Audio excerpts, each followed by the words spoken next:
नमस्कार, माझ्या latest blouse design by Usha Hire या यूट्यूब चॅनलमध्ये तुम्हा सर्वांचं स्वागत आहे. तर मी काल शिवलेले ब्लाऊजांची डिझाईन तुम्हाला दाखवणार आहे. ती अशा प्रकारे. तर बघा, ही आहे मी काल शिवलेल्या ब्लाऊजांची डिझाईन. मस्त बॅक नेक असं केलं. ही डिझाईन पण छान वाटते. हे साडीचा कपडा यूज केला आहे आपण इथं आणि असं हे साडीचा कपडा आणि काठ तसे एकाच बाजूला काठ होते म्हणून थोडं आपल्याला डिझाईन वगैरे आपण साडीच्या कपड्याचीच करू शकतो. आणि बघा हाताला अशी डिझाईन केली. इथं बटन लावायचे बाकी आहेत जे की आपण साडीचं कापड जे उरलेलं आहे डिझाईन केलेलं त्याच्यातनं आपण घरच्या घरी ते बटन तयार करणार आहोत. तसं आपण मार्केटमध्ये घ्यायला गेलं तर आपल्याला मॅचिंग कलरचे बटन मिळत नाही. म्हणून मी मशीन स्वतः घेतली बटन तयार करायची आणि घरच्या घरी पाहिजे त्या कलरचे बटन मी घरीच तयार करून घेते. तर आपल्याला इथं असे एक हाताला 3-3 बटणं लावायची आहेत. इथं एक, मध्ये एक आणि इथे एक असे 3-3 बटणं लावून घ्यायची. आणि तशी डिझाईन खूप छान वाटते. हाताला बटन वगैरे लावून झाले ना की घातल्यावर एकदम छान वाटते. सध्या भरपूर ही डिझाईन चालते. आणि बघा हे असं गळा पण छान वाटतो. कलर कॉम्बिनेशन एकदम छान आहे.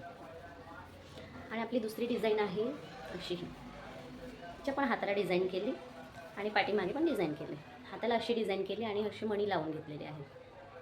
असे छान वाटतं ते घातल्यावर. असं असं एवढं खास नाही वाटत पण घातल्यावर छान वाटते. आणि आपण मागच्या बाजूला अशी डिझाईन करून घेतली बघा. इथं मध्यभागी फूल लावायचं बाकी आहे. अजून फूल तयार केलं नाही मी. ते फूल तयार करून झाल्यावर मी व्हिडिओ अपलोड करणारच आहे, तर तुम्ही यूट्यूबवर जाऊन बघू शकता. येस. आणि पुढचं आपण असं कटोरीच शिवलं साधं. कारण प्रिन्सेस कट कोणाला आवडतात कोणाला नाही. आता ह्या कस्टमरना कसं कटोरीचेच आवडतात म्हणून प्रिन्सेस कट वगैरे शिवलं नाही.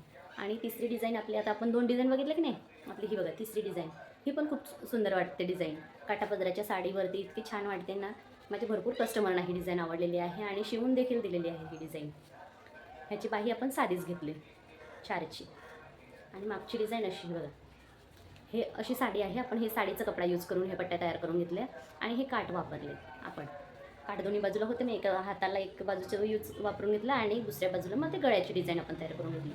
आणि हिला देखील आपण असे बघा पानाचा शेप दिलेला आहे आणि त्याला पायपिंग करून घेतली आणि मध्यभागी एक लेस लावून घेतली. आणि इथं नॉडचे आपण हे डिझाईन तयार करून घेतली, त्याच्यात मणी लावली. आणि हे बघा अशा प्रकारे आपण बटन मॅचिंग तयार करून घेतो. हे बटन दिसतंय ना, हे आपण घरच्या घरी तयार करून असे लावू शकतो आपल्याला पाहिजे. आणि छोटीशी लटकन केले म्हणजे की खूप छान वाटतात. आणि डिझाईन त्याची मस्त. आता ह्याच्यात पण तसं पुढचं म्हणजे कटोरीचंच आहे. हे बघा ते आपण काल शिवलेले ब्लाऊज होते आणि आपल्याला हे आज 4 ब्लाऊज शिवायचे आहेत. पण ते गोलच आहेत. अस्तरचे आहेत पण गोल आहेत. मग ते आपल्याला मला आता हे शुक्रवारी द्यायचे हे 4 ब्लाऊज.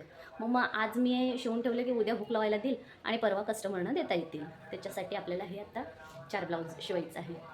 चला तर मग अशी नवनवीन व्हिडिओ पाहण्यासाठी माझ्या चॅनलला लाईक करा, शेअर करा आणि सबस्क्राईब करा. धन्यवाद.